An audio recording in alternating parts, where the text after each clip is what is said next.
Hello மக்களே, இன்றைக்கி நம்ம மேரி லைஃப் ஸ்டைல் சேனலில் என்ன பார்க்க போகிறோன்னா, கனவா மீன் தொக்கு எப்படி செய்யலான்னு சொல்லிட்டு தான் பார்க்க போகிறோம். First time செஞ்சுருந்தேன். டேஸ்ட் வந்து ரொம்ப நல்லா இருந்துச்சு. நான் எதிர்பார்க்கவே இல்லை டேஸ்ட் இவ்வளோ நல்லா இருக்கும் அப்படின்னு சொல்லிட்டு. ஃபஸ்ட்டு கடாயில் வந்து எண்ணெய் போட்டுட்டு தேங்காய் எண்ணெய் தான் போடணும். ஸோ தேங்காய் எண்ணெய் போட்டுட்டு கருவேப்பிலை, அதுக்கப்புறம் வந்து பச்சை மிளகா காரத்துக்கு ஏற்ப நான் 2 சேர்த்துருக்கேன். உங்களுக்கு எவ்வளோ வேணுமோ நீங்கள் சேர்த்துக்கோங்க. அதுக்கப்புறம் வந்து வெங்காயம் கொஞ்சம் சேர்த்துக்கோங்க நிறையாவே. அது வெங்காயத்தில் தான் நல்லா மசாலா பெரட்டி சாப்பிட்றதுக்கு நல்லாயிருக்கும். ஸோ அதனால் வெங்காயம் நிறையா கொஞ்சம் சேர்த்துக்கோங்க. அதுக்கப்புறம் ஒரே ஒரு தக்காளி, மீடியம் சைஸ் தக்காளி கட் பண்ணி சேர்த்துருக்கேன். அதுக்கப்புறம் எடுத்து வச்சுருக்க மசாலா என்னென்னா மிளகாத்தூள், மல்லித்தூள், அதுக்கப்புறம் ஜீரகத்தூள், அப்புறம் சோம்புத்தூள், அதுக்கப்புறம் வந்து மிளகாத்தூள், உப்பு, அப்புறம் கரம் மசாலா கொஞ்சம் சேர்த்துருக்கேன். வீட்டில் அரைச்ச கரம் மசாலா தான்.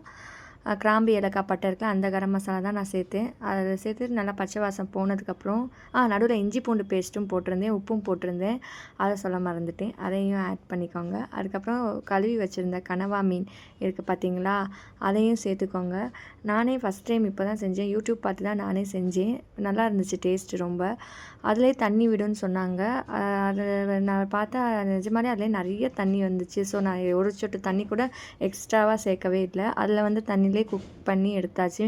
மீடியம் ஃப்ளேமில் வச்சு குக் பண்ணி எடுத்தீங்கன்னா உங்களுக்கு சூப்பரான கனவா மீன் தொக்கு ரெடி ஆயிரும்.